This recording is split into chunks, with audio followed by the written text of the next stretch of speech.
Yan mga kabel oh. Ito mga kabel oh. Sa Lukuyan nagpapakain tayo ng mga ibon natin. Yan. Siyempre, kinakain nila. Kalapatid mix yan. Flyer mix. Shoutout nga pala kay Sir Ronald Gonzales sa napakagandang patoka. Yan. Bali ang oras natin ngayon is 11:53 na. Yan. Sa Lukuyan, ayan. Start ng ano natin, conditioning ng Babuyan Island. So kinokondisyon natin dito yung ating si 65. So katatapos nga lang nila lumipad. Ayan mga kabel, kita nyo lumipad ang kanilang pagkain. No? So yung pagkain nila is diet lang. Hindi tayo nagpapaubusog sa umaga. Sakto lang yung pagkain natin sa kanila. Ayan o, nakikita nyo mga kabel. Oh. Yung mga ibon natin. Tapos yung painom nila yan, ihi ng pala ang may kulugo. Kumbaga parang ano ngayon yan mga kabel. Parang ang ginagawa ko, parang Sunday ngayon yan, yung arrival ng ibon natin. Sunday ngayon yan kasi Wednesday kasi ang kargahan natin ng babuyan. Kaya kailangan, itong Friday na to is, paano ba? O tama, Sunday. Sunday to. Kaya ginagawa natin yung pagkain ng arrival natin every Sunday, yun ang binibigay natin ngayon.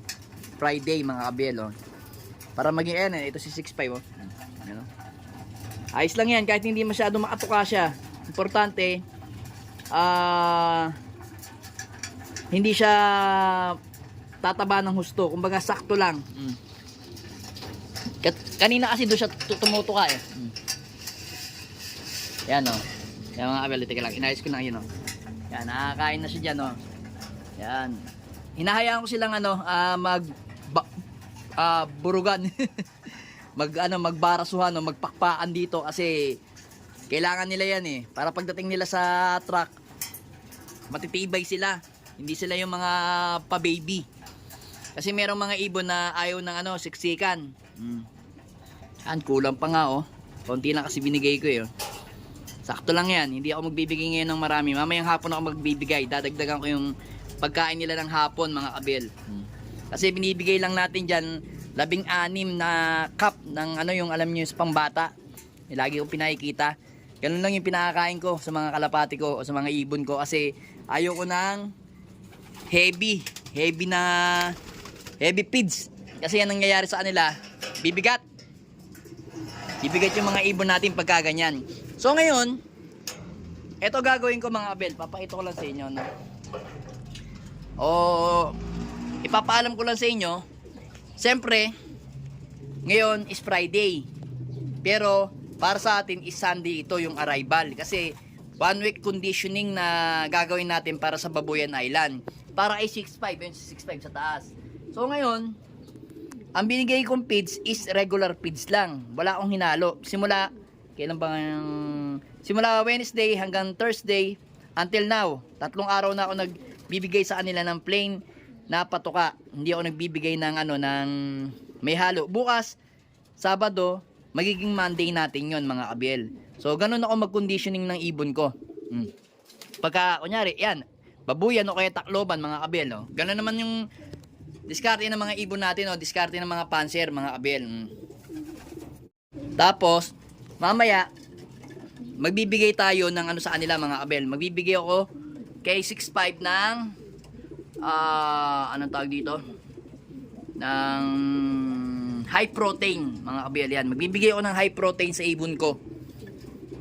Pero hindi ko na siya papatakan ng prebiotic ko. O yung herbiotic ko pala ito. Prebiotic pala ako ito. Ito prebiotic to eh. Itong ihinan pala ang may kulugo mga kabel. Yan. Ito ko ulit sa inyo ha.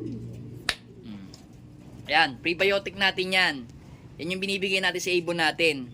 Every Sunday sa arrival. Ayan. Tayo ang nagmi-mix niyan.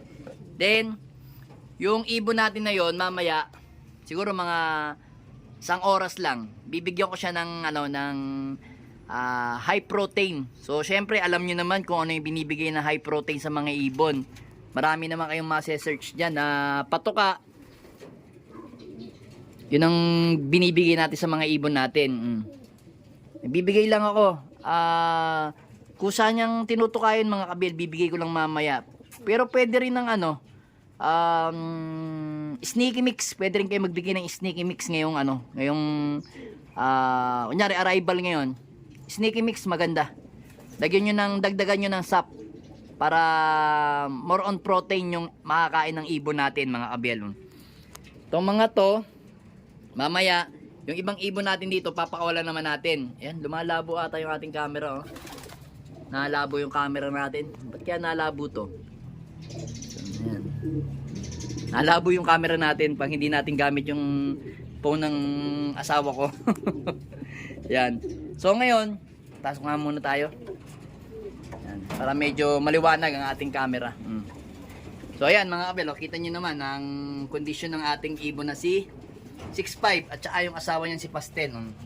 Ayan o, namumuti ng husto ang kanyang ilong. Sakto. Wag kang ang inaalala ko lang dito mga kabel is maglaglag ng second primary. Kita nyo, pansinin nyo yung pakpak nyo. Katutubo lang ng third primary. So ngayon, first at saka second ang malalaglag. Sana, itong week na to, wag sana malaglag mga kabel. Diniskartehan ko na naman yan. Sana wag lang malaglag mga kabel. No? Yan. Second primary at saka first primary, sana wag maglaglag. After na lang ng babuyan, doon na lang sana siya maglaglag mga kabel. Maglaglag ng bagwis. Yan, nakita nyo naman kondisyon ng ibon natin. So ito mga kabel, hindi natin muna nilalagyan ng pat o yung kanilang paso. Kasi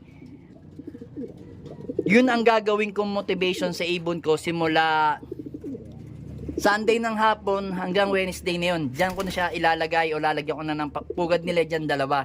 Para hayaan ko silang maglandian dalawa.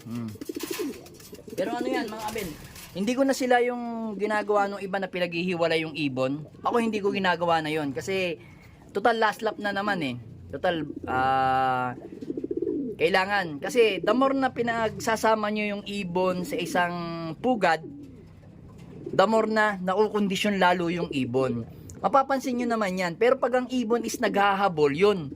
Doon kayo matakot kasi ano yun. Pagka naghahabol ang barako, medyo delicate yun kasi may stress yung lalaki. Yung barako kasi habol ng habol yan. Kung anong gagawin ng babae, kung tutuka, habulin niya, tutukain niya na tutukain kahit saan magpunta. Kaya ngayon, yung lakas ng barako is nawawala, nauubos. So, ang mas magandang gawin, ikulong nyo sila sa isang kulungan. Yung babae, ikulong nyo sa isang kulungan lang na hindi siya naaagala, na doon lang ang pwesto niya, na ang gagawin ng barako natin is tatawagin lang ng tatawagin. So ngayon wala pa nga lang tayong pang widowwood mga kabel.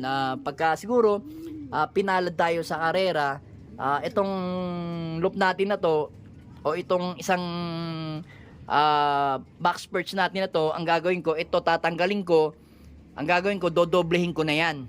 Dodoblehin ko yung box perch para pwede sila maglambingan doon. So, pwede kong ikulong yung barako. Tapos dito, gagawa na lang ako dito o bibili ako dito ng widowwood dito. Lalagay ko dyan, mga kabel. Kung saaling manalo tayo, mga kabel. Magbigay ng magandang premyo sa atin sa 6'5". So, syempre, kailangan din natin medyo baguhin tong ating... O kaya ito, ang gagawin ko to. Dito na, ito, ililipat ko doon sa kabila. Kasi...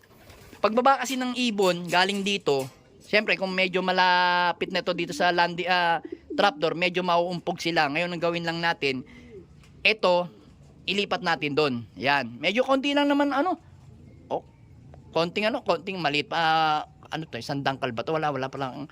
Siguro mga kalahating dangkal lang, mga ganyan lang, madadagdag. Okay na yan. Ang importante itong pwestong to, ito ang gagawin natin ng box perch mga kabel. Syempre, habang tumatagal, kailangan din natin mag-adjust sa loop natin. Kailangan natin lagyan ng box perch to mga kabel, syempre, para makuha natin yung tamang motivation sa ibon natin sa pagkukondisyon, para hindi sila naghahabulan. Iba kasi pagka may sariling box perch yung mga ibon, mas nakukondisyon yung ibon. Ayan, like nyan mga kabel, kunyari galing sila sa lipad, syempre pagod yung barako, yung babae, syempre mas gusto nila magkasama lang sila, nandyan lang sila, naglalambingan, tapos kung sakasakali, bababa lang sila pagka kakain o iinom, yun. So yung babae naman, kunyari, nakaharang, lagyan na lang natin ng tubig at saka tubig lang, yung pagkain, sa baba na sila. Sa baba na sila kumain para masanay silang maipagbugbugan sa ibang ibon natin. So ganun lang yung ginagawa kong conditioning sa ibon ko, lalo na ngayong Babuyan Island natin. Sana swertehin tayo ibigay sa atin yung pagkakataon ngayong Babuyan Island. Tawid dagat din yon mga kabel. Magandang ano yun, magandang challenge sa atin yon. Makikita natin kung gaano kagaling nga ibon natin na si 6'5". Medyo, pasensya na, hindi pa nagtatanghalian, aray mo. Kaya nagmamali-mali pa sa pagsasalita, ayan. Pero, as of now naman, ang ganda naman ng kondisyon ng ibon natin, ayan o. Naligo sila kahapon, ayan o, puting-puti ang ilong o. So, abangan na lang natin. Everyday naman tayo nag-upload ng video, kaya makikita nyo yung kondisyon ng ibon natin, yan. Antabayan na natin sa Babuyan Island yung ibon natin. Yun, sigurado, ibibideo ko yun kasi last lap na yun mga kabel. Tingnan natin. Abangan natin yung pagdating ni 6'5" sa Babuyan Island. Talagang, kumbaga, nananabik din ako kasi sa tagal ng panahon ulit, ngayon na ulit, nagka-Babuyan Island. Ang huling Babuyan Island namin is 2014 ata o 2013. Mga 2014, 13, 14, 15. Yan. Ganun yung katagal na, bale. Ngayon 2026 halos nasa ano na pala, halos nasa 10 years, 10 to 11 years na hindi na kami nagbababuyan, kaya excited lang tayo. Masusubukan natin yung ating bloodline na si Peter. Yan, si Peter B at saka si Mr. David. Yan. Abangan natin kung ano mangyayari sa ibon natin mga kabel. Alright. Aray mo!